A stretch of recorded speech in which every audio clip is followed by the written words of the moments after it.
Bien, entonces como lo estamos revisando, como habíamos hablado las sesiones pasadas, ¿sí? Hagamos una rápida revisión de este último de Absalmata. No nos quedan muchos, nos quedan básicamente como 2 páginas largas estas y ya acabamos. Entonces yo creo que hoy haremos el cierre de los de Absalmatas, tal vez hagamos algunas consideraciones y pues volveremos, pues digamos continuaremos con el siguiente texto, ¿no? Pero vamos a mirar los Diopsalmatas, vamos a terminar. Recordemos ese que se llamaba, que llamamos así con Kierkegaard, o lo uno o lo otro, un discurso extático. ¿Sí? Un discurso extático, la palabra éxtasis o éxtasis con nuestro acento en español, en castellano, hace referencia a una situación, ¿sí? Que nos dispone hacia afuera, ¿no? Por eso se llama ex, ¿sí? O sea, tiene que ver con lo que está hacia afuera, lo que está aparte, digamos, de los elementos inmanentes de mi propia subjetividad y demás, ¿no? Y justamente eso es lo que quiere mostrar de una u otra forma Kierkegaard. Y pues ahí este discurso es el que llamado lo uno o lo otro, ¿no? Que empezaba diciendo, cásate, te arrepentirás, no te cases, también te arrepentirás, te cases o no te cases, en ambos casos te arrepentirás. Y básicamente todo el desarrollo iba por ese lado, ¿no? Entonces, ríete de las locuras del mundo, te arrepentirás, llora por ellas también, en cualquier caso te arrepentirás. Parecería que la salida de o lo uno o lo otro es la desesperación. En este caso, pues expresada en términos de arrepentimiento. Eso lo hemos visto la vez pasada y esta es una de las mejores exposiciones kierkegaardianas precisamente de cómo no se trata de elegir lo bueno por encima de elegir lo malo, porque elija lo bueno o elijo lo malo, igual me voy a arrepentir. El punto es de qué sentido existencial tiene la elección, o sea, qué es lo que me juego de mí mismo cuando elijo. Sí, que es un poco lo que va a entender, y en ese sentido lo vamos a manejar en la filosofía contemporánea, lo que va a entender el existencialismo, ¿no? Recuerden la famosísima tesis de Sartre, cuando Sartre dice, al elegir, elijo al hombre. O sea, básicamente es la idea de que cualquier elección que yo haga es una elección que yo acepto como una elección posible en el horizonte de los mundos humanos. De eso se trata un poco, ¿no? Lo otro que nos dice ahí el mundo contemporáneo, en este caso en particular, también lo dice Sartre, retomando la tesis de Dostoyevsky, es que pues de una u otra forma, si Dios ha muerto, todo está permitido. El punto es que necesitamos hacernos responsables de aquello que hagamos.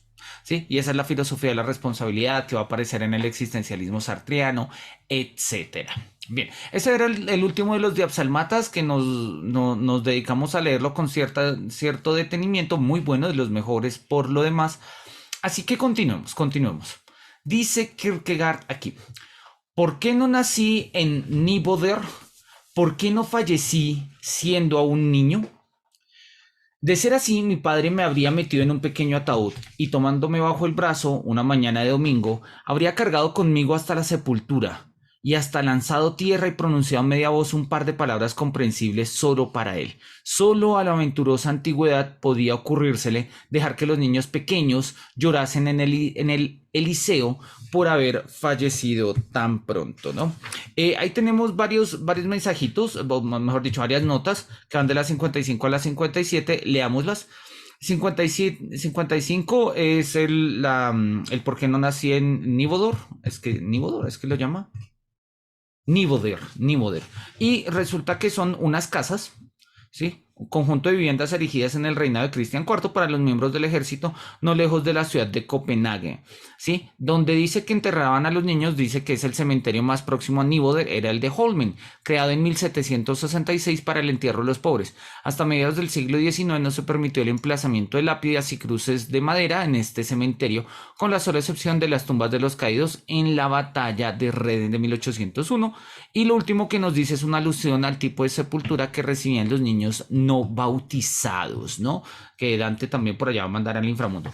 Entonces, reconstruyendo con estas notas el sentido de Absalmata, la pregunta es un poco de ¿por qué no nací en Niboder? ¿Por qué no fallecí aún siendo un niño? Es decir, ¿por qué no nací en un pueblo de soldados? ¿Sí? ¿Por qué no fallecí siendo un niño? De ser así, mi padre me había dado sepultura de una manera muy temprana, habría dicho un discurso solamente para él, ¿sí? Pero y lo dice ahí, solo a la antigüedad se le podría ocurrir que los niños, ¿sí? llorasen en el Eliseo por haber fallecido tan pronto. Vean ustedes que es una idea que ya Kierkegaard nos había mostrado, ¿sí? Esta idea de morir pronto como tristeza, como desgracia, y por eso lloran los niños, cuando precisamente la postura existencial de Kierkegaard es ¿por qué no he muerto antes? ¿Por qué no he muerto antes? ¿Sí? ¿Por qué no morí siendo un niño? ¿O por qué sigo haciendo lo que estoy haciendo? ¿No? Lo habíamos visto hace unas sesiones, recordemos, acá, Kierkegaard lo había dicho precisamente acá, ¿sí? Entonces él dice, nos decía, ¿con qué ambiguo miedo de perder y de conservar se aferra el ser humano a esta vida, no? Y entonces dice, en alguna ocasión he pensado dar el paso decisivo en comparación con el cual todos los demás serían chiquilladas. Es decir, quisiera hacerlo grandioso, pero ¿por qué no lo hago? Y dice, mira, si se cayera una piedra y me matase, estaría todo resuelto. Es una postura muy romántica la que nos está mostrando Kierkegaard, que despojada de su dimensión romántica resulta muy fatal en el horizonte contemporáneo y todavía la mantenemos, ¿no? Y es la idea de la muerte como consuelo. La muerte como consuelo. ¿Qué significa eso? Pues que hay una especie de consuelo en morir. Hay una especie de consuelo en morir. Eso no es nuevo, ya desde la apología de Sócrates está, ¿sí? Pero digamos que el consuelo en la muerte siempre depende de unas metafísicas que explican por qué la muerte es un consuelo. Lo decía Sócrates en la apología, ¿no? Decía, hay unos sacerdotes que están diciendo que el alma es inmortal. Entonces, si eso es así y pues yo me muero, pues yo voy a hablar con otros seres inmortales y pues chévere, ¿no? Pero la postura de Sócrates en este sentido, digamos, no es la que nosotros tradicionalmente podríamos, digamos, reconocer. Porque para nosotros hoy en día, siglo XXI, 2023, a la fecha, la muerte se nos presenta desconsolada, como algo desconsolador, ¿sí? No hay demasiadas razones, ni físicas, ni metafísicas, para entender por qué la muerte sería un consuelo. Y por eso digamos, nos confronta tanto la idea de un suicida. ¿Sí? Nos confronta tanto, y más si es un suicida del cual hemos conocido, sabido que, o es que ha sido nuestro amigo y demás, porque de una u otra forma uno asume de ¿para qué? ¿Sí? O sea, ¿para qué matarse? Pero al final, pues, ¿por qué no matarse? Kierkegaard lo había dicho de una manera completamente cruel, ¿no? ¿Sí? Si te cuelgas te arrepentirás, ¿no? O sea, incluso si te matas te arrepentirás. Pero ¿por qué no morir siendo un niño? ¿Por qué no morir siendo un niño? Esta nostalgia de la muerte, que es como precisamente llama Novalis a esta dimensión en los himnos a la noche, Novalis le da este nombre precisamente a esta sensación, al deseo de por qué no he muerto antes. Mm, Novalis tiene una apertura bonita, porque es una apertura, digamos, inmanente, trascendente, ¿sí? Que nos permite contactarnos con los espíritus de la naturaleza, con los seres del más allá, y bueno, hay toda una metafísica mitológica detrás de eso que, bueno, le funciona a Novalis. En Kierkegaard no está nada de eso, no está nada de eso, pero está esa misma sensación. Y yo creo que muchas veces nosotros también hemos sentido eso. No quiere decir que sean exactamente ideaciones suicidas, o bueno, yo no sé, de pronto si un psiquiatra diría que sí, pero filosóficamente hablando, es normal que nosotros pensemos en la muerte, pensemos en nuestra propia muerte y pensemos en, pues, las descargas, las ventajas, los alivios que implicaría nuestra propia muerte. Entonces, repito, la idea de por qué no nací en Niboder, por qué no fallecí siendo un niño, es eso, ¿no? ¿Por qué no nací en un pueblo de soldados que no duran mucho? ¿Por qué no fallecí siendo un niño? ¿Por qué sigo viviendo? Sí, no entiendo muy bien del todo. Entonces, esto es algo que claramente va a tener que ver con toda la reflexión que hemos estado concatenando las sesiones pasadas en torno al sentido de la vida, el sentido de la existencia, la continuidad de la vida, la preservación de la existencia, que en el fondo, como lo hemos visto con Camus, no es más que la pregunta por el suicidio. Bien, sigamos ahí. Dice, nunca he sido alegre. Con todo, siempre ha dado la impresión de que la alegría me acompañaba, de que los ligeros geniecillos de la alegría danzaban a mi alrededor, invisibles para los demás, aunque no para mí, cuya mirada resplandecía de júbilo. Cuando, feliz y alegre, como un dios, paso entre las gentes y éstas envidian mi felicidad, me río, pues yo desprecio a la gente y me desquito. Nunca he deseado hacer el mal a nadie, pero siempre he dado la impresión de que cualquier persona que se me acercase iba a ser ultrajada y agraviada. Cuando oigo a otros alabar su fidelidad, su honradez, me río, pues yo desprecio a la gente y me desquito. Nunca se ha endurecido mi corazón en contra de nadie, pero siempre, precisamente, cuando me he sentido más conmovido, he dado la impresión de que mi corazón estaba cerrado y de que era ajeno a todo sentimiento. Cuando oigo a otros elogiar su buen corazón y veo que se les ama por sus profundos y fecundos sentimientos, me río, pues yo desprecio a la gente y me desquito.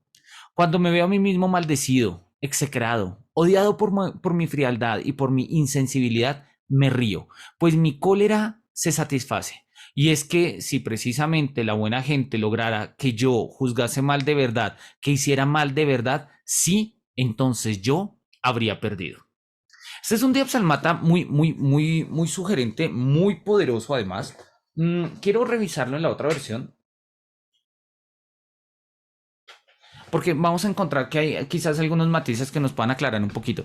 Pero la idea es clara, ¿no?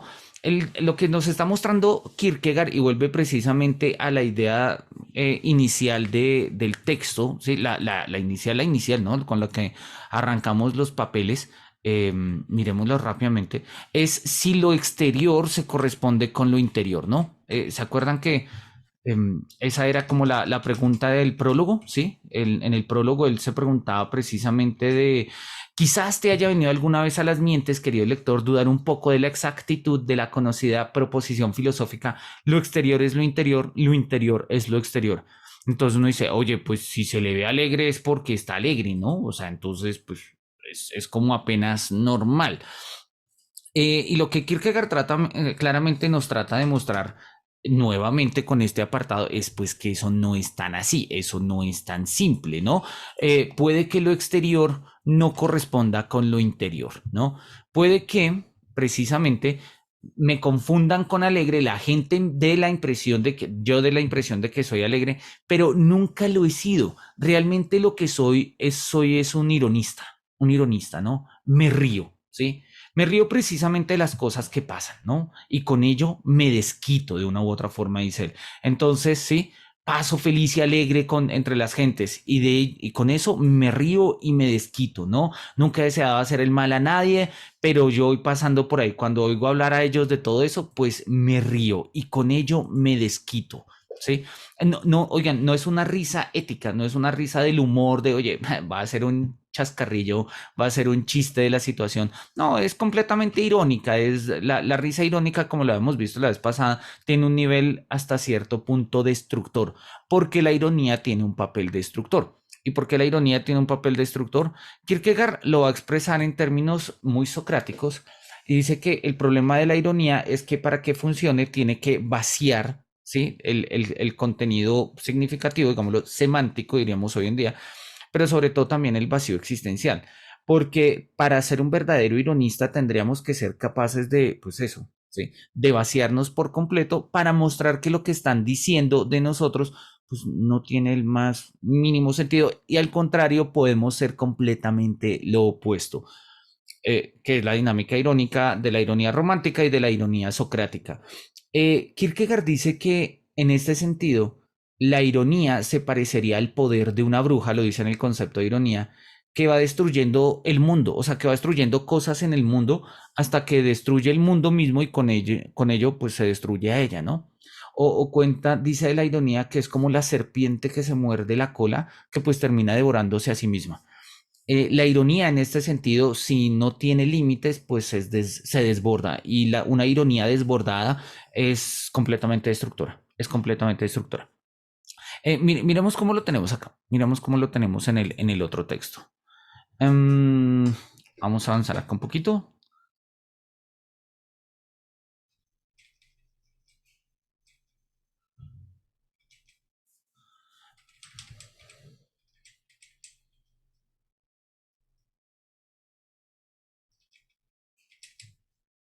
La tautología, la alternativa, una conferencia extática, acá está. Lo dice acá. Nunca he estado contento. En el otro nos hablaba de alegría, pero funciona. Nunca he estado contento y sin embargo siempre me ha parecido que la alegría me escoltaba, que sus genios ligeros danzaban en mi contorno y que nadie los podía ver excepto yo mismo, cuyos ojos saltaban radiantes de gozo. Por eso, cuando feliz y dichoso como un dios paso por delante de los hombres y ellos envidian mi suerte, yo me río pues desprecio a los hombres y me vengo. Si me hago entender, la ironía, la risa irónica en este sentido es una risa mucho más... Kierkegaard lo va a decir, la diferencia entre el humor y la ironía es que la ironía es más escéptica. O sea, la ironía en este sentido se aferra menos, fija menos, ¿sí? Consolida menos y pues de esta manera termina despreciando. Entonces yo puedo despreciar a los hombres riéndome de ellos, ¿sí? Me vengo de eso que dicen de mí, pero al final de cuentas eso pues puede jugar en contra mía y llevarme pues precisamente a que yo también me pierda en ese juego de la ironía. Hay un poema muy significativo de Mario Benedetti que podríamos vincularlo con esto, pero ya lo miramos. Se llama Sabe vengarse, ya lo miramos. Jamás le he deseado ningún mal a nadie, pero siempre he dado la sensación de que mi presencia ofendía y agraviaba a cualquier hombre que se pusiera a mi alcance. Correcto, lo exterior no es lo interior. Por eso cuando oigo los elogios que otros reciben por su fidelidad y por su rectitud, yo me río, pues desprecio a los hombres y me vengo.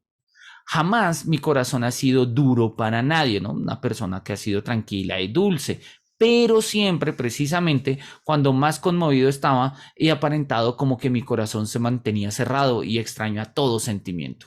Por eso, cuando oigo que otros son ensalzados por su buen corazón y veo lo amados que son por sus ricos sentimientos profundos, yo me río, pues desprecio a los hombres y me vengo, ¿sí?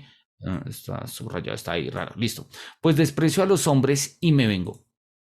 Cuando me veo maldecido, detestado y odiado por mi frialdad y falta de corazón, yo me río y mi cólera se sacia. Porque en definitiva, yo habría perdido si los hombres buenos pudieran ponerme en situación de que realmente no tuviese razón y cometiese alguna injusticia. Entonces vemos claramente acá la desproporción de lo que nos presenta, digamos, esta postura irónica. Es una desproporción en la que pues básicamente yo siempre voy a tener la razón porque el exterior no coincide con el interior, ¿sí? Justamente dice ahí en situación de que no tuviese razón, pero más allá de tener razón o no, es una forma de tomar postura frente a lo que dicen de mí, frente a lo que el exterior me define. Hay un texto, hay un apartado muy importante en El ser y la nada de Jean-Paul Sartre, donde Jean-Paul Sartre habla de la mirada. Y la mirada, dice Sartre, que tiene un problema ontológico existencial profundo, y es que cuando yo no veo un ser para sí, o sea, yo no veo una conciencia con miedos, angustias, dolores, figuraciones, imaginaciones, deseos, etcétera. Yo lo que veo es una cosa. ¿Sí? Entonces, si yo voy en medio de la ciudad y veo a una persona, veo un obstáculo. Repito, no veo una existencia, no veo miedos, no veo deseos, no veo anhelos. Para entrar a ver precisamente todo eso, pues necesito hacer cosas que claramente no son mirar. Necesito hablar, necesito conversar, necesito intimar, necesito regalar, necesito compartir, ¿sí? Entonces, Sartre hace una fenomenología de la mirada muy interesante y él muestra que cuando nosotros miramos a los otros, sobre todo en los contextos muy urbanos, pensemos en el París en el que escribe Sartre, pero podemos pensar en nuestras ciudades, en Transmilenio o en el metro en Medellín, donde, sí, allá con Sandra y demás. Cuando nosotros miramos, sí, básicamente lo que nosotros vemos son objetos, cosas. Entonces, eso que yo soy queda reducido a una simple cosa, ¿sí? Queda reducido a una simple cosa. En el mejor de los casos, a veces una cosa que tiene dinero, entonces me piden plata. A veces una cosa que es capaz de comprar, entonces me ven como cliente. O a veces una cosa que es capaz de brindar placer, ¿sí? Entonces me ven como objeto de deseo, como objeto sexual, como objeto, lo que sea. Pero no es capaz de ver la profundidad de lo que yo soy, ¿sí? Y en ese sentido, pues desprecio a los hombres y me vengo, ¿sí? Porque yo soy mucho más de lo que se ven, lo que se ve en el exterior de mí. Recordemos esa idea de Sartre de el ser en sí como lo invariable, ¿no? Un ser muy parmenidio, precisamente en su, pues, en su esencia, en su consistencia exactamente, ¿sí? Algo ya definido, cerrado, etcétera. Mientras que el ser para sí es existencial, está arrojado, está por definirse, no, todavía no es claro, ¿no? Sartre dice que cuando uno muere, el para sí que uno es se vuelve un en sí. Entonces yo ahorita soy profesor, ¿sí? Y ustedes me pueden tomar como un profesor en sí, o sea, yo soy un profesor en sí mismo, pero eso es abstracto, eso ustedes no están tomando en cuenta el resto de cosas que yo soy, ¿sí? Las cosas que me gustan, las que me dan miedo, las que me aterran, las que me motivan, eso no aparece ahí cuando dice Manuel es profesor. Sin embargo, el día que yo muera, ¿sí? Y digan, ah, Manuel fue profesor, sí, sí, o sea, ya, y de pronto alguien diga, ah, no, y pues también le gustan los videojuegos, ah, sí, también, sí, pero ya ahí está cerrado, mis posibilidades se cerraron. Digamos que esto que está diciendo Kierkegaard acá tiene pleno eco de esto que nos va a decir Sartre posteriormente. Miremos el poema de Benedetti que les decía, sabe vengarse de Benedetti, Mario Benedetti, que es un, a ver, no, debería aparecer acá. Sí, está bien, no, no es la mejor versión. Miremos a ver si tenemos otro que se ve como un poco raro.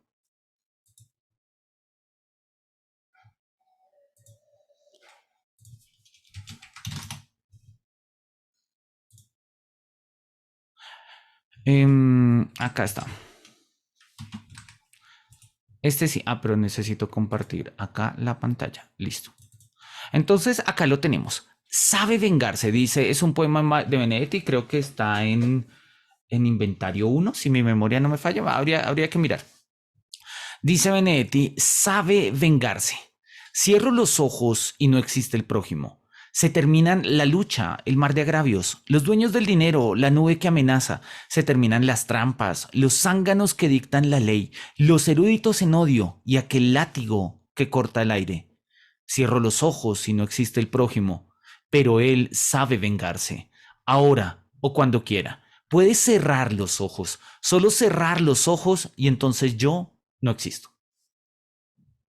Es un poema muy bonito en términos conceptuales y categoriales. Nos recuerda mucho precisamente a esta tesis existencial de Kierkegaard, de Sartre, sobre todo con la mirada, pero pues nos evoca precisamente este punto, ¿no? Nuestra relación con los seres, con los otros seres humanos muchas veces está en el ámbito de la risa y de la risa como venganza, es decir, desprecio a los otros y me río porque no tienen ni la más remota idea de lo que yo estoy viviendo, ¿no? Pasa mucho cuando uno le dicen, es que tú no te esfuerzas lo suficiente. A ver, tú no tienes ni la más remota idea de lo que me ha costado llegar en mi vida hasta donde estoy. Así que te voy a decir algo tan ridículamente patético, ¿sí? Y te va a decir, ay, gracias amiga por preocuparte por mí, ¿sí? Simple y llanamente como una forma de risa y de venganza porque tú no estás viendo lo que hay dentro. No lo estás viendo y no lo puedes ver, ¿sí? Entonces, digamos, hay una dimensión profundamente existencial ahí que, repito, pues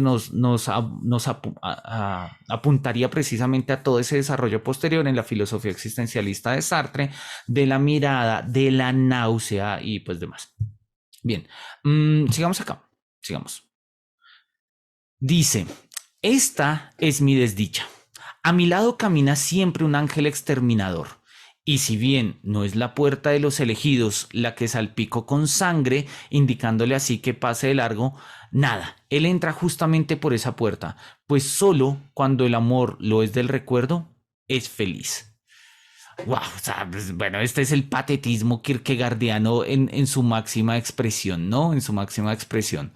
Mm, Sí, dice, en esto consiste mi infelicidad, en esto es mi desdicha, ¿no? Acá lo dice, he aquí mi desgracia, ¿sí? A mi lado va siempre el ángel exterminador, yo marco con sangre la puerta de los elegidos para que él pase de largo, pero precisamente, ¿sí? Entra en esa puerta, ¿sí? Entra en esa puerta, ¿sí? Pues solo en los recuerdos, pues solo el amor de los recuerdos es dichoso. Me gusta un poco más acá, ¿no? Pues solo cuando el amor lo es del recuerdo es feliz. Obviamente, recordemos que Kierkegaard escribe este texto precisamente para entender por qué terminó con Regina. Es un texto de tusa, es un texto de, de desamor, ¿sí? No solamente pues, porque él no entiende por qué porque no puede soportar ser amado y porque no puede soportar amar. Hoy en día diríamos que le falta inteligencia emocional, sí, un montón, pero pues eso es lo que hacen grandes a los filósofos, ¿no?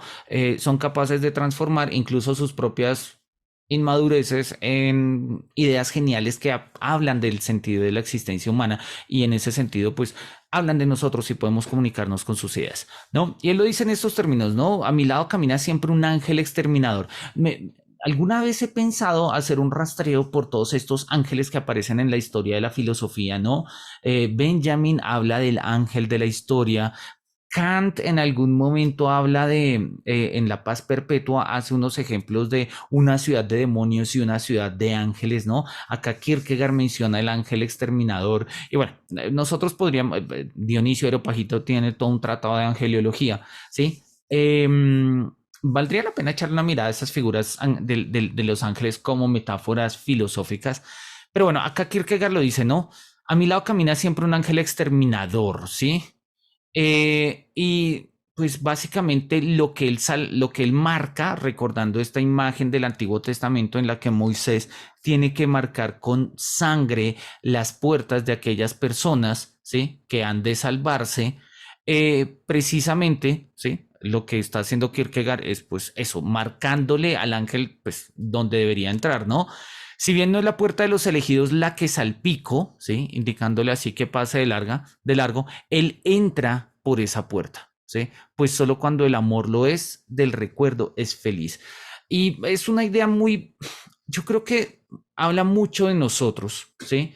Eh, Porque, no sé, yo siempre he leído este de Absalmata así, es, es la comprensión del sentido de por qué tenemos conductas autodestructivas. ¿Por qué tenemos conductas autodestructivas? ¿Sí? Es decir, uno buscaría mantener, o sea, uno, en principio, en el sentido de conservación y de supervivencia, dice que pues uno trata de pues mantenerse y de permanecer, ¿sí? En lo que tiene, en lo que lo hace feliz y demás. Pero hay algo bello, hay algo estético, ¿sí? En la destrucción y es la precisamente la imposibilidad de una repetición de tal manera que esa herida, esa cicatriz, de hecho ni siquiera es cicatriz, esa herida marca precisamente una, pues es una hendidura en la experiencia vital que marca un antes y un después. Hay muchas personas que precisamente dice como yo no me vuelvo a enamorar después de. Y uno dice, pero ¿por qué no? La vida es plural, hay muchas formas de amar, de relacionarse. No, no. Y tú lo puedes poner en todos los términos que tú quieras, pero ahí acabas de destruir algo. Acabas de destruir un camino para construir otro tipo de relaciones. No, es que yo ya no quiero estudiar más, yo ya hice un doctorado. No, pero ¿por qué no? O sea, hay muchos cursos, no tienes que estudiar formalmente, hay muchas formas de aprender. No, yo ya no quiero estudiar. Marcas ahí un elemento donde tú dices, mira, ya no más, ¿sí? Y este camino voy a bloquearlo, voy a destruirlo. Y es una forma precisamente de encontrar una especie de significación. Es una idea un poco, digamos, extraña si la vemos en esos términos, pero repito, las prácticas autodestructivas están por doquier y si le hacemos caso a las ideas de Freud, ¿sí? Todos tenemos en nosotros una pulsión tanática, bueno, es el desarrollo de nuestra propia conciencia, la que implica el desarrollo de una pulsión tanática, que es un impulso de destrucción, ¿no? Y en este sentido, pues Kierkegaard lo dice. Y claramente, pues en eso va a consistir la desgracia. Una persona que encuentra sentido en la destrucción, raya autodestrucción, pues claramente es una persona que no puede ser feliz. O sea, no porque no pueda hacerlo, sino porque no tiene las condiciones para hacerlo. Si no es que carezca de posibilidad, sino de condiciones. Bien, sigamos. Dice, el vino ya no deleita mi corazón. Un poco de vino me entristece. Mucho me apesadumbra. Mi alma languidece y se debilita. En vano hinco las espuelas del placer en sus costados. No puede más. Ya no se pone en pie de un majestuoso salto. He perdido por completo mi ilusión. En vano procuro entregarme a la infinitud de la alegría. Esta ya no puede enderezarme. Mejor dicho, yo no puedo enderezarme a mí mismo. Antaño bastaba con una seña suya para que yo me alzase ágil, sano, gallardo. Cuando cabalgaba despacio por el bosque era como si volase. Ahora, cuando el caballo espumajea hasta casi abatirse, a mí se me antoja que no me muevo del sitio. Estoy solo, siempre lo he estado. abandonado no por las personas, esto no me dolería, sino por los fieles geniecillos de la alegría que me rodeaban en numerosas bandas, de los cuales había hablado antes, ¿no? Que aquí y allá se topaban con conocidos, aquí y allá me pintaban la ocasión. Así como un hombre ebrio se rodea del petulante pulular de la juventud, así también se agrupaban a mi alrededor los elfos de la alegría, y a ellos iba dedicada mi sonrisa. Mi alma ha perdido la posibilidad de tener que pedir algo para mí. No pediría ni riquezas ni poder, sino la pasión de la posibilidad, el ojo que aquí y allá, eternamente joven, eternamente ardiente, ve la posibilidad. El goce decepciona, la posibilidad no. ¿Y qué otro vino es tan espumoso, tan oloroso, tan embriagador? Vean ustedes, y esto es Kierkegaard, estadio estético, y pues claramente también, digamos, una descripción muy puntual de nuestras perspectivas y dimensiones estéticas, ¿no? Él dice, en otro texto va a hablar de In Vino Veritas, la verdad en el vino, donde pues va a hacer otra reflexión sobre el vino sugerente. A Kierkegaard le gustaba el vino por lo demás, y él lo dice acá, ¿no? Entonces, el vino ya no deleita mi corazón, un poquito me entristece, ¿sí? Y mucho me adormece, me apesadumbra. El punto es que he perdido mi ilusión, he perdido mi ilusión, o sea, estoy en modo automático, estoy en modo automático, ¿sí? No me alegro, no me entristezco, bueno, sí, estoy más como triste, pero no se trata así como una pasión profunda de la tristeza y del dolor, no. Eh, Estoy simplemente como, pues, precisamente eso, estoy perdido. He perdido por completo la ilusión, ¿sí? Y la ilusión, si ustedes recuerdan, ¿sí? Es, a ver, la ilusión en un sentido muy amplio significa simple y llanamente una expectativa de futuro, ¿sí? Eso es ilusionarse. Entonces, cuando uno se ilusiona con una persona, con un trabajo, con una nueva ciudad, con un viaje, sí, uno se ilusiona precisamente con, pues, por la posibilidad de lo nuevo. Tener posibilidad de ilusionarse o tener la capacidad de ilusionarse es tener sensibilidad para la posibilidad.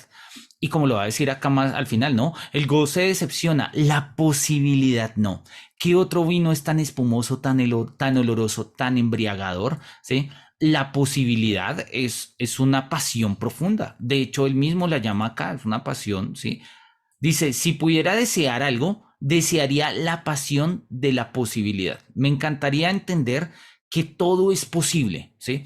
De hecho, hoy en día, sobre todo, hay muchos discursos empoderantes de coaching, de desarrollo personal y todo esto, que dicen como, mira, si lo sueñas es posible, ¿sí? Y si quieres hacerlo, dale, solamente tú eres el límite y, sí, como dirían en pollitos en fuga, ¿no? La cerca está en tu cabeza, dale, tú puedes, tú puedes. Claro, la conciencia de la posibilidad genera una ilusión profunda, pero no, nada más puede ser más doloroso precisamente que perder las ilusiones. ¿Sí? Nada es más doloroso que perder las ilusiones. Y en la medida en que uno crece en la vida, pues muchas de las ilusiones que uno ha construido o se ven desdibujadas en el futuro y se mantienen como un, oye, me habría gustado. Y pues como que en la fantasía de una u otra forma uno las contempla y se divierte. Y hay otras donde directamente uno se desilusiona. Sí, uno se desilusiona. Bien sea porque se llevó a cabo la ilusión y no fue lo que uno esperaba, por eso lo dice acá, el goce decepciona, la posibilidad no. O por otro lado, porque pues encontramos la imposibilidad de llevar a cabo esa posibilidad, ¿sí? Y entonces pues nos sentimos, no sé, frustrados de una u otra manera. Y la pérdida, digamos, la pérdida de la ilusión en el fondo va de la mano de pues una pérdida de la alegría, de una pérdida de la posibilidad de sentirse vivo en un sentido, digamos, dinámico, ¿sí? Como lo decía acá, de poderse entregar a la infinitud de la alegría, ¿sí? Donde nosotros de una u otra forma sentimos que hacemos algo.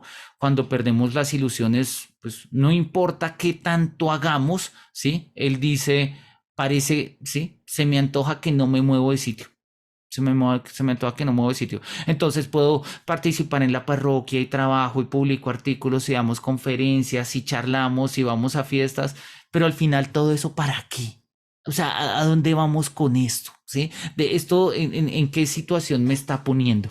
Y volvemos sobre ese de Absalmata que leímos hace un momento. Decía, mira, quiero hacerlo grandioso, quisiera de verdad voy a dar el paso y voy a hacer el acto grande de mi vida, aquel ante el cual todo lo demás no es más que cosas chiquitas. Y en ese momento nos decía, bueno, pero si muriera en este momento sería de lo mejor porque dar ese paso me está costando la vida entera, ¿no? Y acá precisamente es como, pues no lo pude dar, realmente tanta posibilidad, era una bonita ilusión, pero la perdí, ¿sí? Y lo que Kierkegaard nos está mostrando acá, muy lúcidamente, desde una perspectiva muy estética, es la pasión profunda que hay en la posibilidad, ¿sí? Pero al mismo tiempo que no se trata, y esto es una reflexión todavía más profunda que la del estadio estético, digamos, llega al nivel de la angustia, ¿sí? Que en el fondo no se trata de satisfacer las posibilidades, sino de ser capaz de mantener las posibilidades, ¿sí?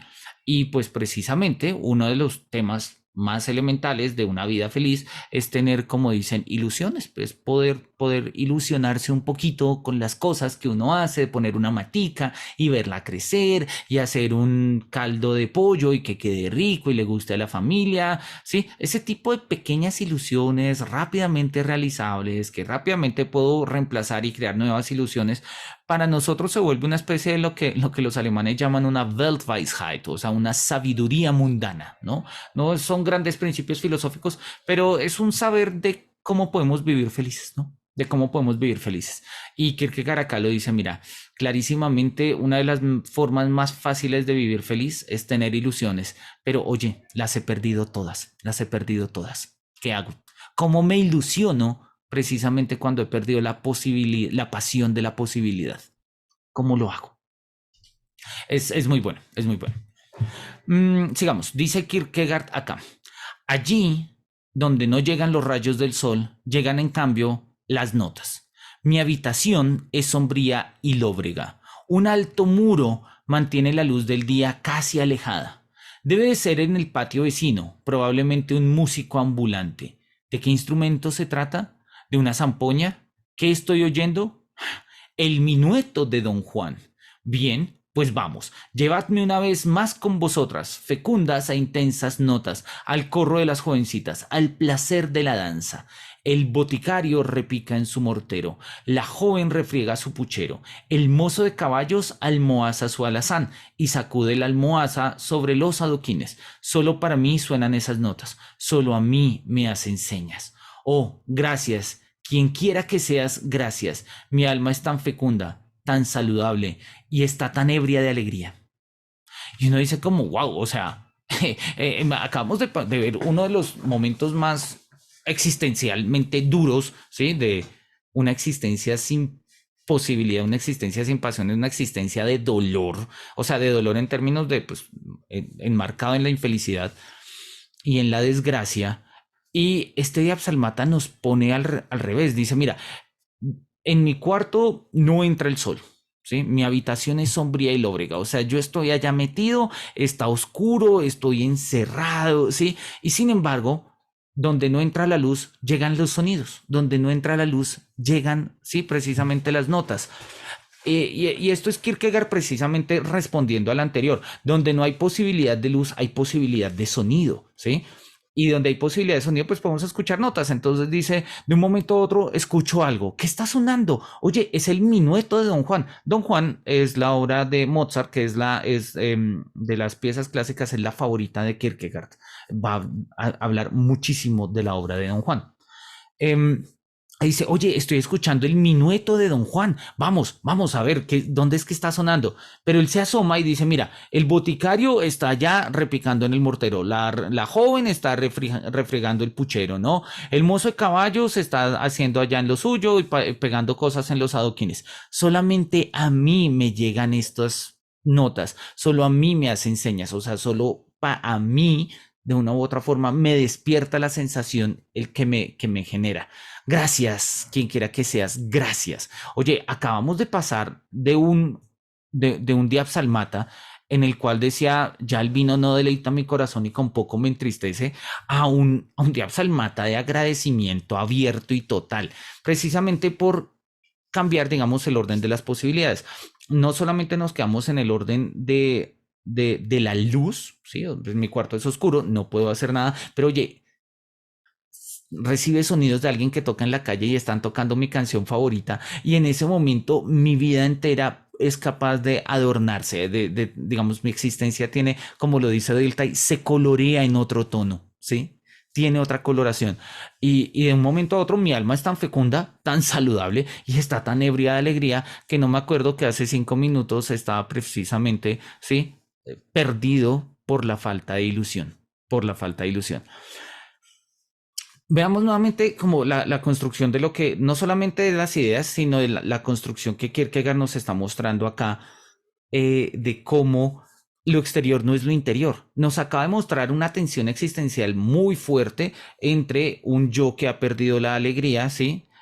Precisamente por haber perdido la ilusión, y el deseo de tener conciencia de la posibilidad como forma de volver a tener, pues, ilusiones. Pero de un momento a otro acá, ¿sí? O mejor dicho, de un momento a otro, muy repentinamente, se quiebra esa perspectiva y es simple y llanamente una canción que está sonando en la calle que es capaz de llenar de alegría mi alma, ¿sí?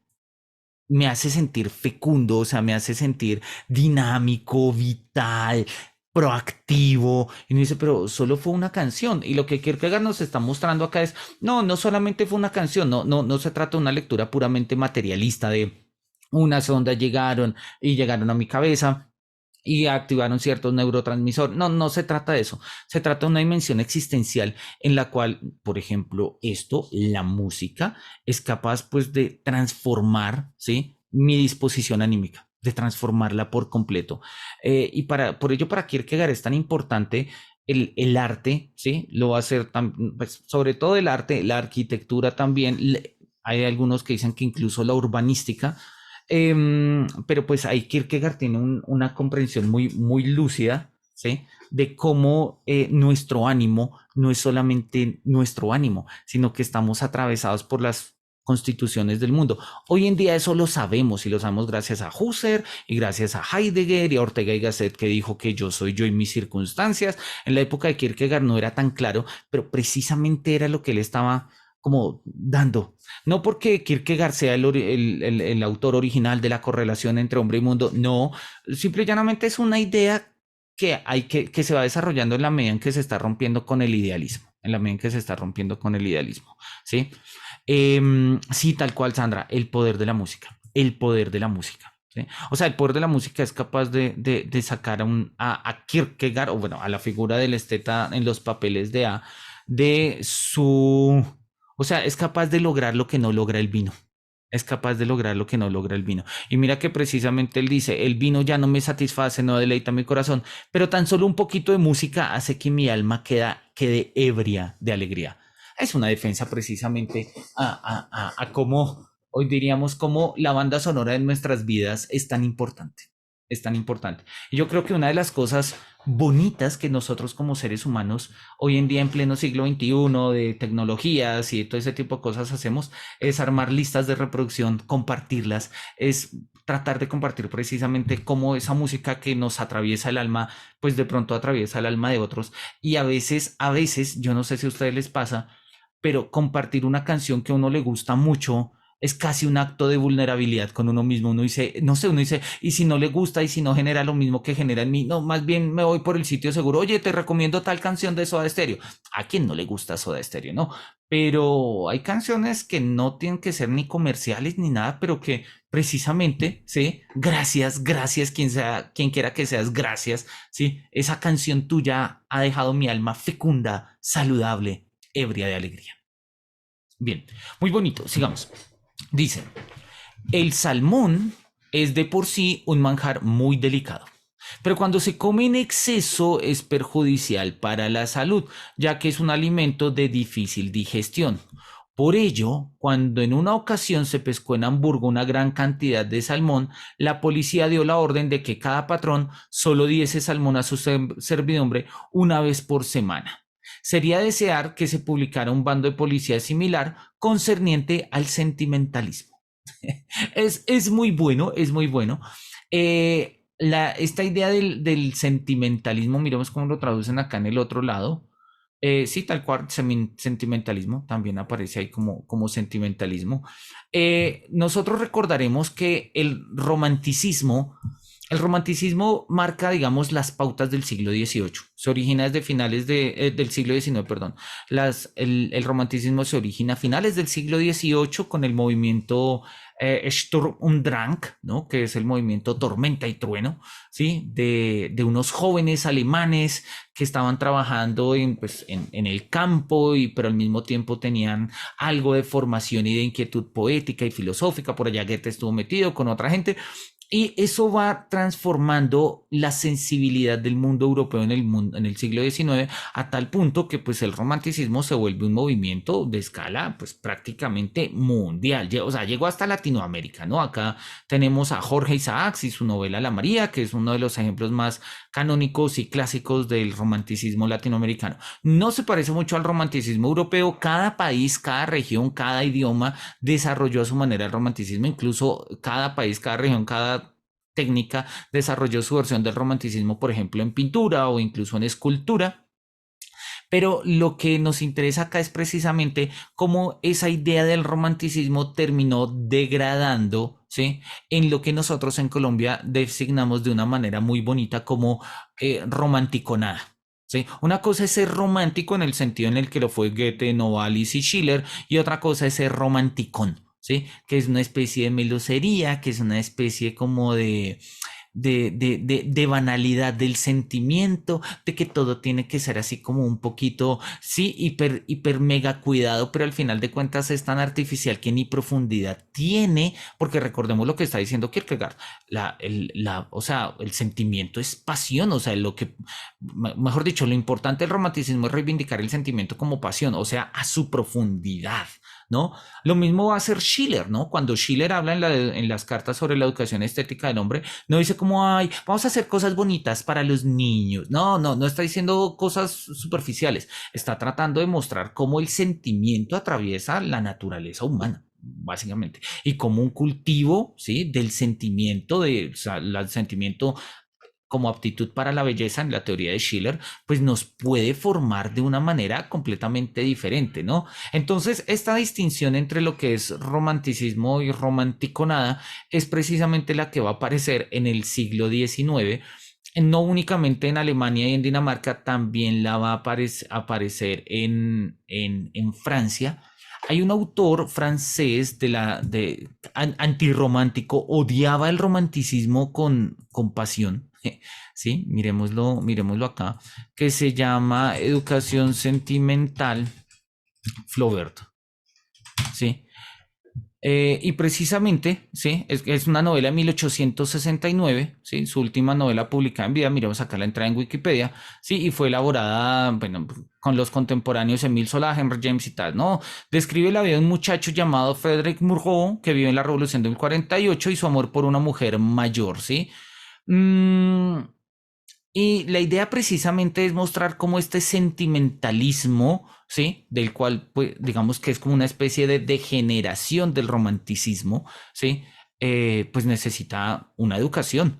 Y lo está diciendo Flaubert en su novela y lo está diciendo Kierkegaard en Los Diabsálmatas, ¿no? Entonces Kierkegaard dice, mira, así como una vez hubo en Hamburgo una pesca gigante de salmón, pero es perjudicial, o sea, es rico, pero en exceso puede ser perjudicial, pues habría que hacer lo mismo. Necesitaríamos una policía, ¿sí?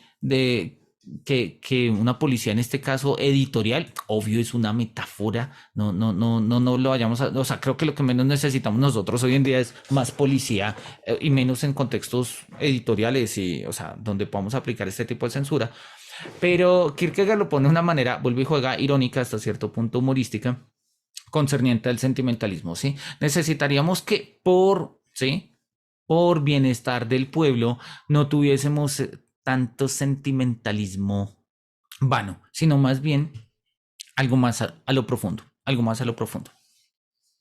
Podríamos mirar que, no sé, quizás ecos de ese sentimentalismo aparecen en ciertas series actuales, en Netflix, en HBO quizás, pero de pronto no, hay otras series que tienen muchísima profundidad, una profundidad de la pasión. Creo que no podríamos establecer así como un calco uno a uno con una realidad acá.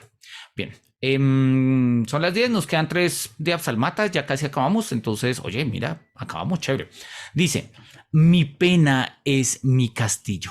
Esto es hermoso. Uno, porque me gustan los castillos. Dos, porque es Kierkegaard. Tres, porque es el epígrafe del libro de filosofía de Castelvania que escribí hace un par de años, ¿sí? Y pues precisamente por lo que nos va a mostrar ahí, ¿no? Acá Kierkegaard, el texto nos dice de dónde toma esta cita, ¿sí? La cita dice, mira, ya la trabajamos en el numeral 8, que Kierkegaard ya nos había dicho esto, y dice, el refrán es mi castillo, se remonta al jurista inglés Sir Edward Coke, ¿sí? En el The Theory Institute of the Laws of England, ¿no? Dice, mi pena es mi castillo, que cual nido de águilas tiene su sede allí, en lo alto, en la cima de las montañas, entre las nubes. Nadie puede expugnarlo. Desde él desciendo volando a la realidad y capturo mi presa, mas no permanezco allí, sino que traigo a mi presa a casa, y esta presa es una imagen que entretejo en los tapices de mi castillo. Ahí vivo como un difunto. Todo aquello que ha sido experimentado lo sumerjo en el bautismo del olvido para la eternidad del recuerdo. Todo lo finito y casual es olvidado y exterminado. Ahí estoy, como un viejo canoso, pensativo, y voy comentando las imágenes a media voz, casi susurrando, y a mi lado hay un niño que escucha con atención aun cuando lo recuerda todo, incluso antes de que yo lo cuente. Es muy bonito, es profundamente claro, es simpatiquísimo, ¿sí? También puede ser bastante doloroso y valdría la pena pues como señalar los dos momentos, ¿no? Lo primero que nos está diciendo es, mira, mi vida es mi castillo y continúa la metáfora, ¿no?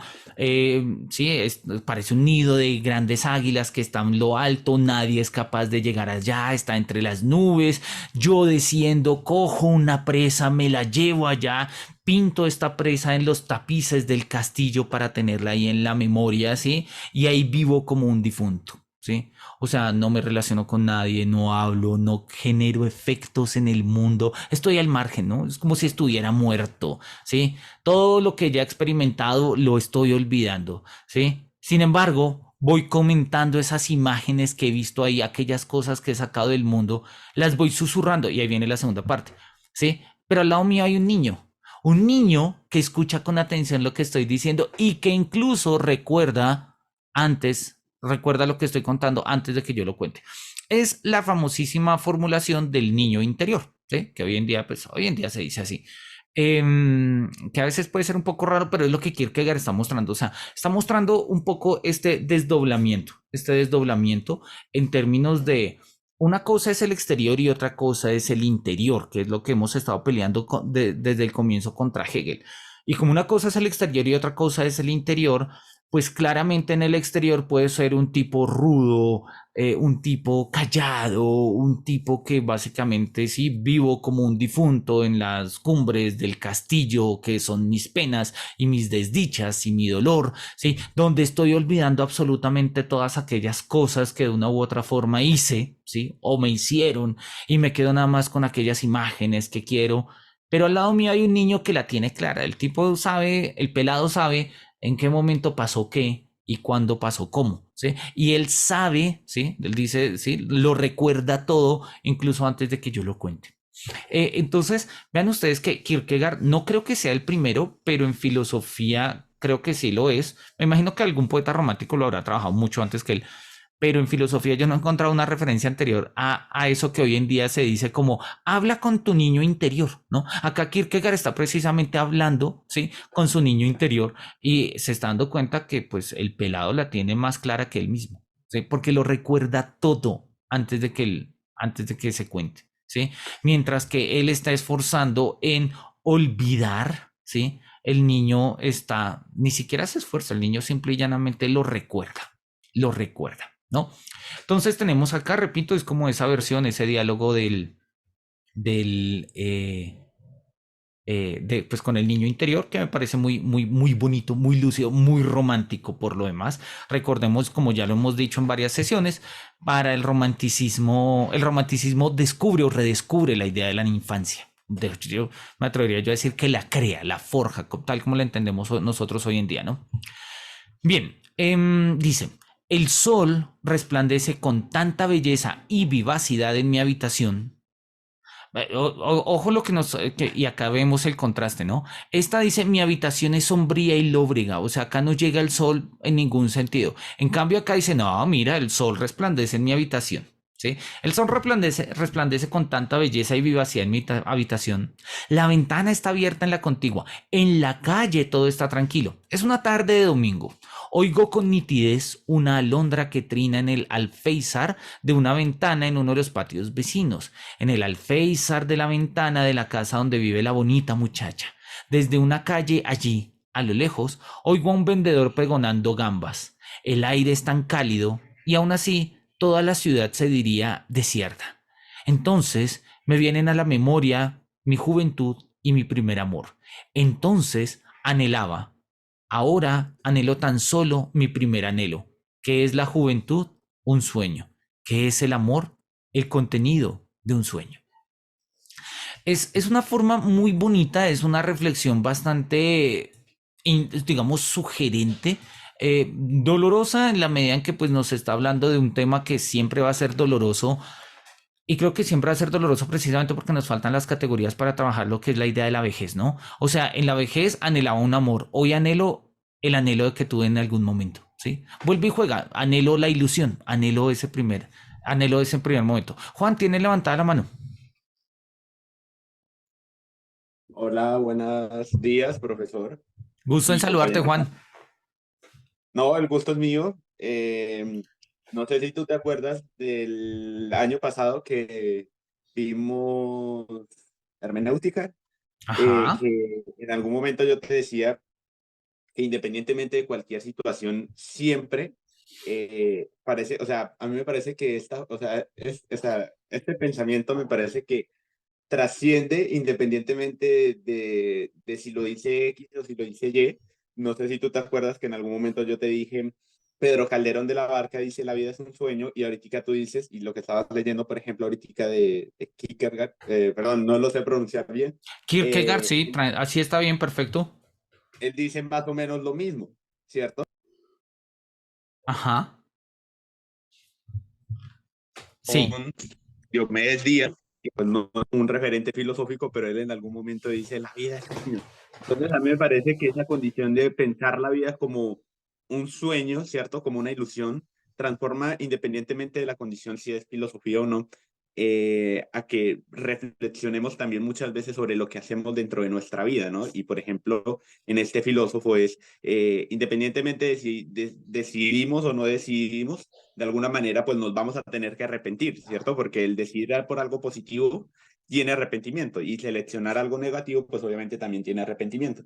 Pero me parece que y por eso, digamos, es casi que mi única intervención, porque yo generalmente me pongo a escuchar, pienso, escucho, pienso, pero el que él mismo dijera exactamente lo mismo, de alguna manera como que conecta con la idea de pensar que la vida a veces para todos o para la gran mayoría de nosotros los seres humanos parece ser simplemente como una ilusión, pienso yo. Listo, profe. Muchísimas gracias, Juan. Un gusto escucharte. Sí, claro, me acuerdo de las referencias en aquel entonces de hermenéutica y bueno, con Pedro Calderón de la Barca y hasta la de Diomedes Díaz y demás. Y no son los únicos, ¿no? Digamos que si nosotros hacemos una revisión rápida en la historia de la cultura, la idea de que nuestra vida sea un sueño es un motivo constante y considerable. La idea de que las historias que nos contamos no son más que los sueños de un dios, por ejemplo, o los sueños de un demiurgo, ¿sí? Hay incluso un videojuego, todo Super Mario Bros. 2 no es más que un sueño de Mario, ¿sí? Etcétera. Todo ese tipo de cosas independientemente del nivel filosófico no que tengan, porque pues sí, leemos filosofía y tenemos títulos de filósofos y tales, pero en el fondo lo importante no es lo que digan los títulos, sino cómo somos capaces nosotros de encontrarle sentido a nuestras reflexiones y a partir de ese sentido, digámoslo con Epicuro, pues entender, o sea, vivir una vida feliz, ¿no? Dice Epicuro, vana es la filosofía que no conduce a la felicidad, ¿no? Sobre eso lo podemos discutir, pero oye, no sé, hoy me siento epicurio y me siento feliz de decirlo en esos términos, ¿no? Entonces, no importa si la idea viene de Calderón de la marca Calderón de la Barca, o si viene de Don Quijote, o si viene de Diomedes Díaz o de Kierkegaard, la idea que tú estás proponiendo es bastante sugerente, ¿no? Entender la vida como un sueño nos muestra que al final de cuentas, por un lado, nos alivia de un peso excesivo de realidad, ¿no? Es que todo tiene que ser porque es la realidad. No, hay sueños, y no solamente sueños como anhelos, también sueños como ilusiones, pero también hay sueños como irrealidades, ¿no? Pero al mismo tiempo, como sueños, como ilusiones, pues se juegan en el ámbito de la posibilidad, de la diferenciación, incluso, digámoslo, de la magia, ¿sí? De la fantasía y demás. Y eso es un ejercicio importante.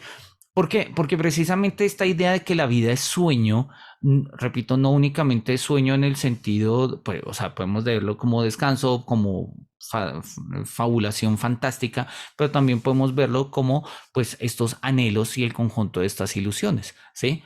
Y es algo que Kierkegaard está diciendo acá, es muy bonito. Odo Marquardt lo va a repetir después, y dice, una de las cosas duras de la vejez, ¿sí? Dice Marquardt, es que en la vejez hay muy pocas primeras veces de algo. Hay muy pocas primeras veces de algo, ¿sí? Entonces uno recuerda con nostalgia las primeras veces de algo, ¿sí? Entonces la primera vez que uno viajó, la primera vez que uno tuvo éxito en algún negocio, la primera vez que uno se enamoró, ¿sí? Y ya en el momento de la vejez, ¿sí? Esa novedad, la realización de esta nueva posibilidad, o sea, esta dimensión estética parece que se desvaneciera. Yo creo que en el mundo contemporáneo y los desarrollos tecnológicos y demás nos ofrecen nuevas posibilidades y yo creo que valdría la pena hoy en día escribir una especie de reivindicación estética de la vejez, pero no simplemente hacer de los viejitos consumidores posibles para cualquier tipo de productos, sí, productos juveniles y demás, no como retrasar la vejez en nuevas juventudes, no se trata de eso, o decir que es que ahora los 30 son los nuevos 20 y los 40 son los nuevos 30 y los 70 son los nuevos 30. No, no se trata de eso, se trata más bien de entender la vejez. Pues es la vejez, sí, tiene pues, lo propio de la vejez, la pérdida de fuerzas, debilitamiento corporal, etcétera, pero al mismo tiempo, como lo dice Marco muy bonita, de manera muy bonita, hay novedad. Claro, la novedad que pone Marco es una compensación, pero dice, mira, la vejez es la capacidad para la teoría. Es la capacidad para la teoría. Ven, mostramos acá el texto que es súper bonito y este lo tengo acá a la mano. Eso está en Filosofía de la Compensación. Dame un segundito. Filosofía de la Compensación. Acá está, mira, la capacidad de la vejez para la teoría. Miremos acá, 135, supongo que será como la página 60, más o menos, un poquito más adelante. Dice la capacidad de la vejez para la teoría, ¿sí? Y nos dice Kierkegaard lo siguiente. Leamos rápidamente estos dos párrafos. Dice, ya hace bastante tiempo que estoy aquí. Quiero decir que en realidad debería haber muerto como muy tarde el 31 de diciembre del 99, porque la noche siguiente hubiera sido demasiado ruidosa para mí. Pero quien ya es realmente viejo tampoco tiene tanta prisa. Por eso me he comprado tapones para los oídos, perdón, para entrar durmiendo tranquilamente en el nuevo milenio y poder seguir durmiendo hasta mi 72º cumpleaños. La impresión de este plazo conduce forzosamente a reflexionar sobre la vejez, también sobre sí, y de qué modo el peso de los años es equiparado, compensado por los alivios que comporta la vejez. Pienso sobre todo en un tipo de descarga, entre otras, que podemos llamar la capacidad de la vejez para la teoría. Teoría significa, enlazando con el sentido original de la palabra, ver y decir cómo son las cosas. La capacidad para la teoría es, pues, la capacidad de resistirse a las ilusiones. Ver y decir, eso es así. Mi tesis es la siguiente. Los viejos tienen una especial capacidad para la teoría, porque a la vejez le corresponde, al menos, el final de aquellas ilusiones que surgen por los conformismos con el futuro. ¿Sí? Y vean ustedes cómo lo dice, claro, al comienzo uno podría decir, no, pero es que la vejez es resistir a las ilusiones, pero Kierkegaard está diciendo lo opuesto, entonces Kierkegaard y Marquardt van por otro lado, cuando realmente van por el mismo lado, ¿no? Estas ilusiones a las que la vejez se resiste son precisamente ilusiones con los conformismos con el futuro, ¿no? Es una ilusión con o sea, pues ya el futuro es así, entonces pues no te ilusiones con algo que no va a ser diferente a lo que va a ser, ¿no? Y precisamente la vejez como capacidad para teoría para la teoría tiene una dimensión disruptiva, tiene una dimensión de creativa, porque la teoría es así, toda teoría en su naturaleza está llamada precisamente a ser disruptiva, ¿sí? A ser comprensiva claramente, pero también pues como a romper ciertas perspectivas. Y todos los grandes teóricos en todas las épocas de la humanidad precisamente han hecho eso, romper ilusiones de conformismo con el futuro, clarísimamente. En este libro, creo que es en este libro, sí, hay un textico muy bonito, se los recomiendo, que es El filósofo como escritor. Consideraciones sobre Soren Kierkegaard y Joseph Pippa. Joseph Pippa fue un filósofo católico que vivió en Alemania. Él murió a finales del siglo XX, comienzos del XXI. Creo que murió como en el 98, 96, no me acuerdo. Miremos a ver acá rápidamente cuándo murió Joseph Pippa. Según Google, murió en el 97. Acá está, murió en el 97.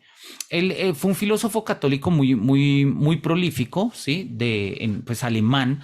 Vivió en Münster, donde estudió Marquardt. Nació en 1904. Todavía no había empezado la Primera Guerra. Murió en 1997. O sea, se tragó el siglo XX de cabo a rabo en Alemania, lo cual no debió haber sido nada fácil. Sí, nada fácil. De hecho, pues pónganle, nació en el Imperio Alemán, sí, y murió casi, y pues de hecho murió después de la caída del muro de Berlín. O sea, se pateó toda la historia del siglo XX. Joseph Pippa fue un filósofo muy simpático. Hay varios textos de él, ¿sí? En particular, repito, católico, sobre todo neotomista, pero hay unos muy bonitos. A ver si miremos. Este sobre el final de los tiempos es muy chévere, se los recomiendo. Bueno, ustedes saben que a mí me gusta el tema de la filosofía del apocalipsis, pero sobre todo este es maravilloso. Si tienen la posibilidad de leer léanlo. El ocio y la vida intelectual. Son como 4 lecciones maravillosas. Hay un texto que lo tengo acá. Lamentablemente no está traducido, ¿sí? Y acá no sé, no lo citan, pues bueno, no está traducido, obviamente, por eso no lo citan, que se llama así, se los muestro en pantalla, se llama Zustimmung zur Welt, ¿no? Eine Theorie des Festes, o sea, realmente significa la afirmación del mundo, una teoría de la fiesta, ¿sí? Y pues sí, Joseph Pippa es un filósofo festivo, es un filósofo del juego, es un filósofo del ocio, es un filósofo que vale la pena leer. A mí me gusta mucho. Entonces se los recomiendo. El ocio y la vida intelectual está en español, está traducido, yo lo tengo por ahí digitalizado, ¿sí? Entonces, sí, valdría la pena que le echen una mirada por ahí, ¿listo? Entonces, bien, volvamos a Kierkegaard, que ya nos quedan un par de diapsalmatas nada más. Gracias, José, por tu comentario. Nos dice, bueno, el último, ya lo habíamos leído, pero vale la pena leerlo. De hecho, vamos a leerlo en ambas versiones porque es de los diapsalmatas más bonitos, más bonitos. Sí, además que mueve mi politeísta, el niño politeísta en mi interior, ¿no? Algo fantástico me ha sucedido. Fui arrobado en el séptimo cielo. Allí se encontraban reunidos todos los dioses. Por su excepcional misericordia me fue concedida la gracia de formular un deseo. ¿Deseas, preguntó Mercurio, deseas tener juventud, o belleza, o poder, o una larga vida, o la más bonita muchacha, o cualquiera de los lujos que guardamos en la buhonería? Pues escoge, pero que sea una sola cosa. Permanecí indeciso un instante, pero me dirigí enseguida a los dioses de este modo. Muy estimados contemporáneos, ¿no? Solo escojo una cosa, tener siempre la risa de mi parte. No hubo ni un dios que respondiese una palabra. En cambio, todos ellos se echaron a reír. De ello deduje que mi súplica había sido atendida y encontré que los dioses habían mostrado buen gusto al manifestarse, pues habría sido impropio responder con serenidad, séate concedido, ¿no? Es muy bonito, ¿no? Acá lo ponen, es muy parecida, la versión es muy igual, ¿sí? Sigue siendo Mercurio también en esta otra traducción. Mercurio, recordemos que es el mensajero de los dioses, ¿no? Y llama la atención como Kierkegaard trata a los dioses de, mira, muy venerables contemporáneos, ¿sí? Esa idea de precisamente de decir, o sea, de tratar de tú a los dioses, que es además a Dios, que además es un asunto muy luterano, muy protestante, ¿sí? Pero que en el cristianismo de finales del siglo XIX también se había como debilitado y demás, porque una de las críticas más importantes que le hizo Lutero al catolicismo, Calvino también, es que la relación del hombre con Dios no debía estar mediada por la iglesia, ¿sí? Hay una cita bíblica, no me acuerdo cuál, en la que dice, solo hay un mediador, un intercesor puesto entre Dios y los hombres, y ese es Cristo, ¿sí?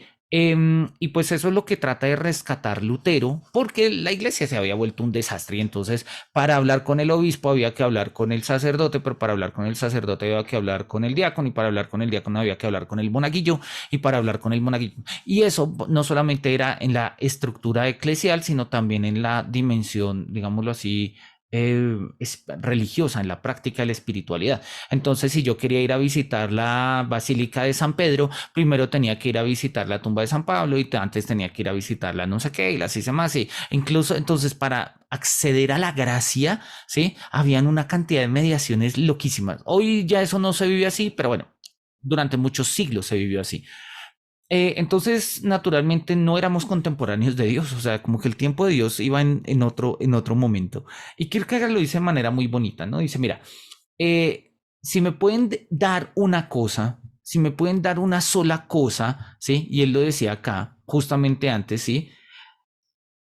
Ahora anhelo tan solo mi primer anhelo. Decía acá, vamos a ponerlo en otro color para resaltarlo. Ahora anhelo tan solo mi primer anhelo, ¿sí? Acá anhelo, dice, de tener que pedir algo para mí, no pediría el poder, sino que pediría, ¿sí? La posibilidad de la pasión. Eso está bien de, digamos, nos está expresando esta expresión pues, existencial, dolorosa, pero el último de Absalmata es de una apertura increíble, es muy vital, profundamente vital. Nos dice, mira, si pudiera elegir algo, quiero elegir la risa. Quiero elegir la risa, ¿sí? Pero no la risa de la cual hablamos ahorita, no de esa risa de me río y me vengo porque ustedes están diciendo que yo soy así y yo no soy así y yo desprecio a las personas y me desquito con ellas a través de mi risa. No, no es una risa destructora, no es una risa de irónica, no es una risa escéptica, no es una risa de jaja, así no es. No, es una risa que es un regalo de los dioses, ¿no? Es una risa que yo digo, mira, si de verdad tuviese que comprometerme con algo, ojo, es una elección y la elección es lo propio del estadio ético en Kierkegaard. Si tengo que comprometerme con algo que es con una elección, que sea con la risa. Una cosa es la risa elegida, ¿sí? Y otra es la risa que brota irónicamente, ¿no?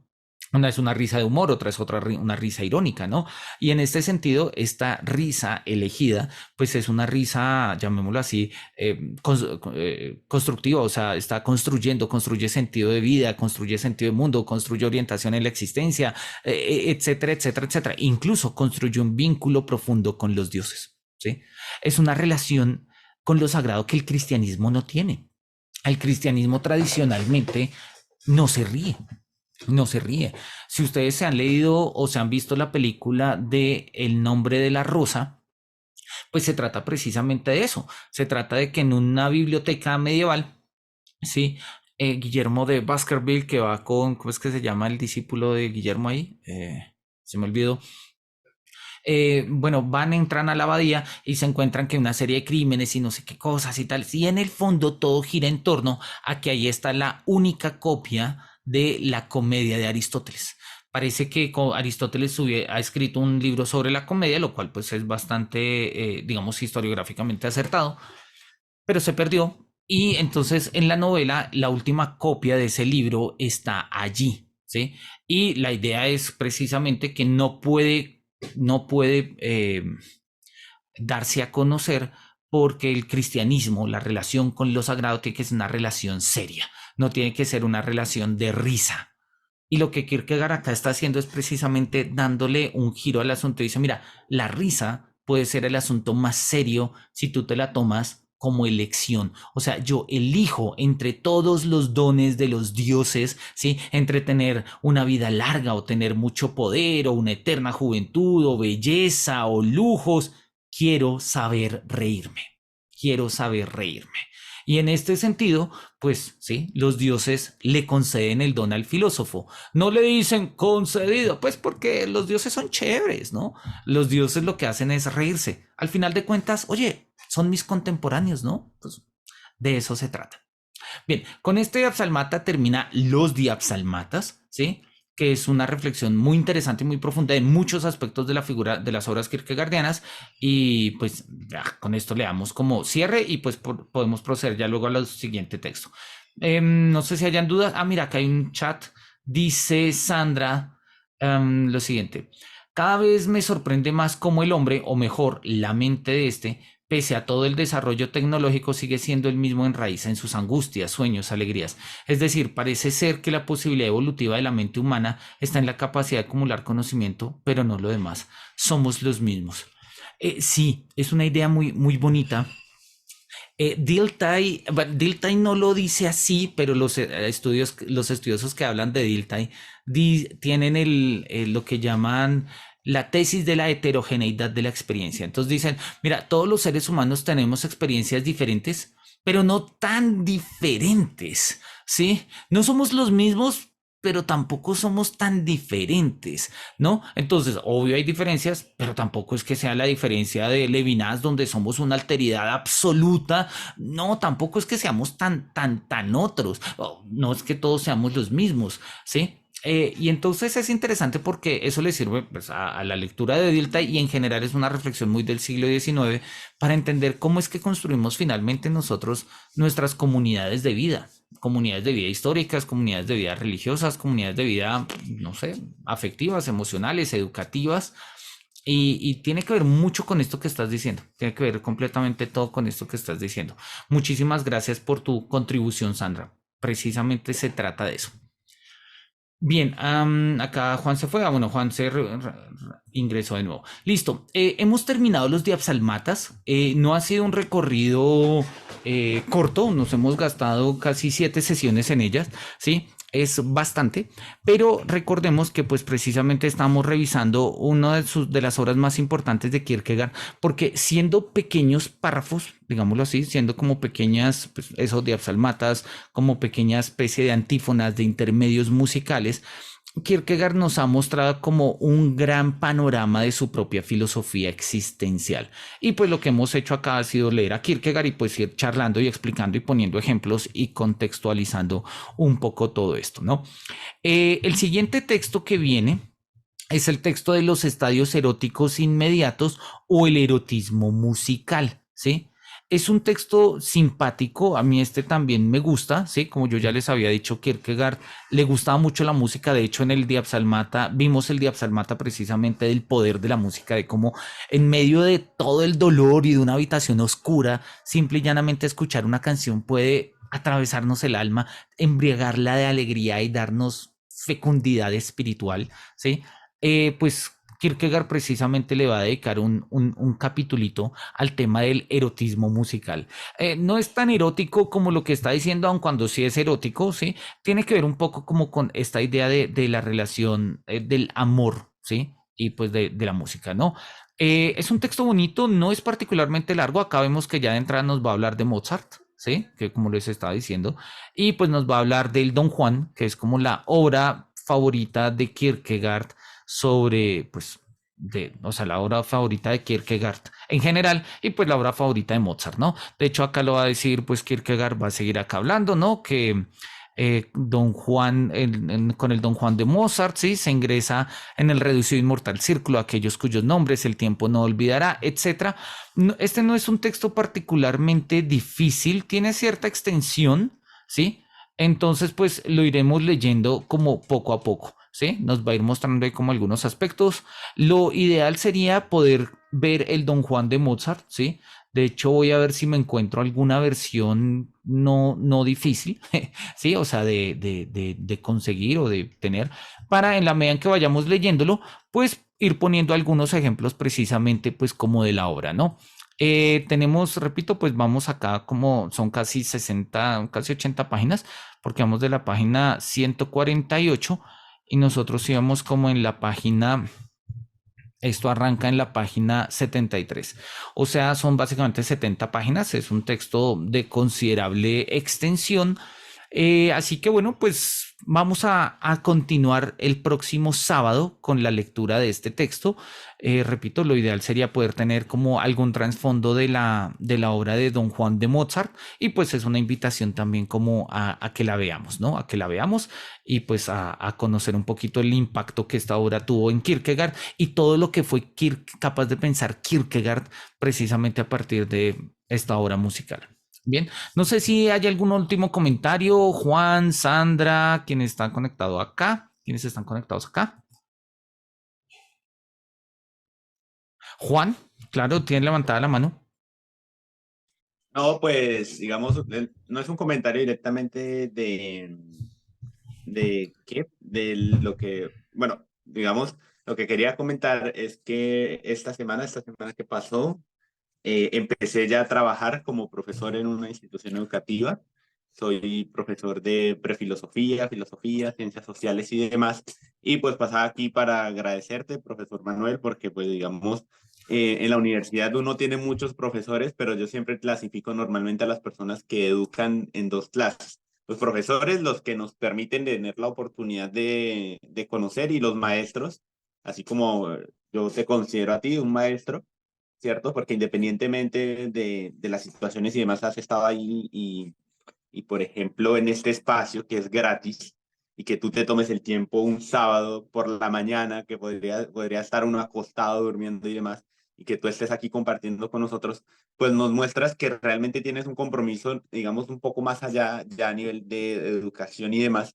Y ese compromiso me ha permitido a mí, al menos a lo largo de estos últimos meses, pensar y replantear la posibilidad también de ser un maestro, pero pues yo no me considero todavía un maestro, creo que estoy en ese proceso, pero agradecerte profundamente por el espacio, independientemente de si somos 10 15 20 o si solamente somos uno o si solamente has sido tú, porque en algún momento sí he visto que haces espacios de filosofía y no hay nadie, yo los he visto, digamos, independientemente de si puedo estar o no, pero digamos el compromiso que tú tienes determina que la filosofía, y como al menos yo lo considero, también es un estilo de vida, y yo sé que todo lo que tú haces, pues al menos a mí, en mi caso, de manera particular, que pueda decir, o que yo pueda dar argumentos, lo que tú has hecho me ha funcionado a mí, y pues espero que lo que me funcione a mí también le funcione a las personas que dentro de la institución que estoy trabajando, pues los transforme, ¿no? Entonces, por eso te agradezco muchísimo, muchísimo, muchísimo. Y pues esperemos que en la próxima sesión sigamos compartiendo, porque la verdad es que lo que nos comentas, lo que nos compartes, hace que uno se enamore incluso aún más de la filosofía. O sea, uno está enamorado de la filosofía, pero tú haces que la filosofía sea como un enamoramiento perpetuo, y que todos los días uno lo sienta, lo sienta, lo sienta. Y por eso, pues te agradezco muchísimo, independientemente de si no te lo puedo comentar, digamos, por mensaje privado o por cualquier otro lugar. Lo hago aquí porque tengo el momento y tengo el espacio, y por eso te agradezco muchísimo. ¿Listo? Oye, Juan, muchísimas gracias. Ojalá mis acciones estén a la altura de tus palabras y que lo sigan estando, ¿no? Pues, como la idea. Muchísimas gracias por todos estos reconocimientos. Decía Tomás de Aquino que la gloria del maestro está en la vida justa del discípulo.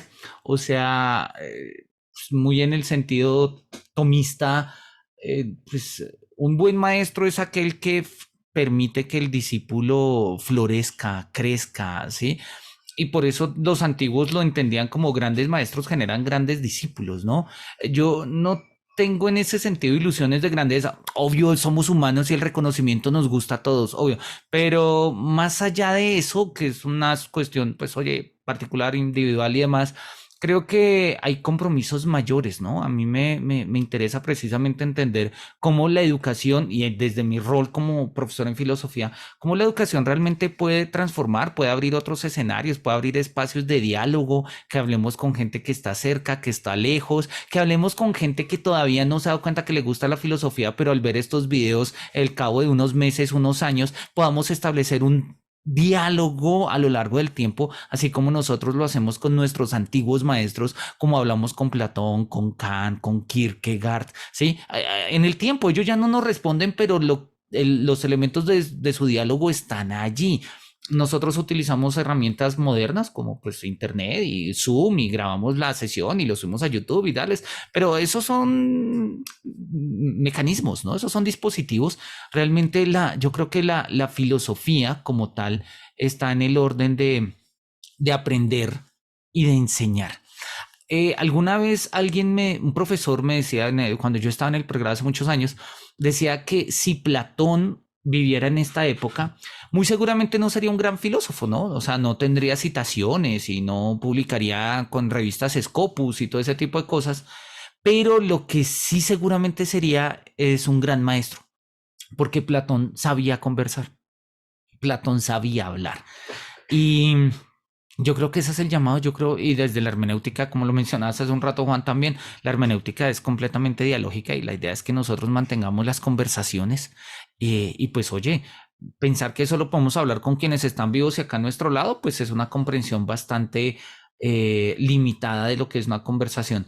Los filósofos que estamos acostumbrados, ¿sí? A conversar con espectros, a conversar con los filósofos yacidos y que los mantenemos vivos de esa manera, pues creo que podemos aprender no solamente de los maestros que están vivos con nosotros, sino pues precisamente de los que ya han vivido, ¿no?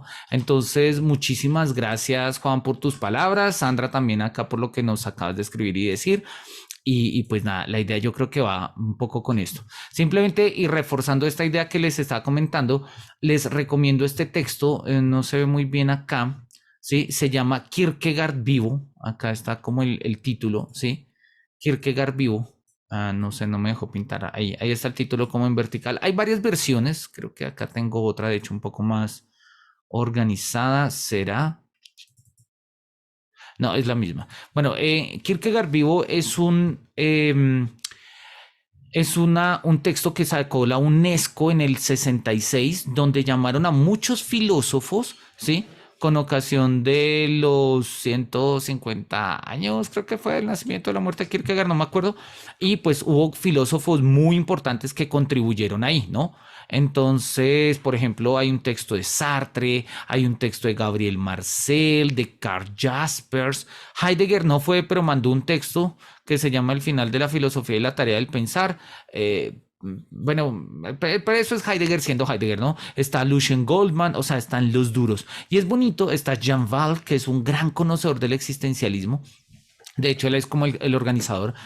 Y es muy bonito porque en el fondo todos ellos dicen, Kierkegaard murió hace tiempo, pero sigue siendo nuestro maestro hoy. Así que de una u otra forma, Kierkegaard vivo.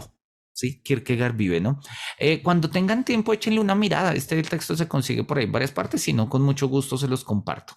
¿Listo? Entonces, bien, pues nada, con eso cierro. Muchísimas gracias por su atención, por su disposición. Nos vemos la próxima sesión para hablar de los estadios eróticos inmediatos o el erotismo musical. Repito, si pueden echarle una mirada a la obra de Don Juan de Mozart, maravilloso, maravilloso. Si no, pues igual vamos a tener bastante tiempo para irla viendo. Y si no, pues que el texto de Kierkegaard se vuelva un motivo para verla. No me resta sino agradecerles por su tiempo, por su disposición y demás. Que los cielos nos miren con su beneplácito y hasta pronto.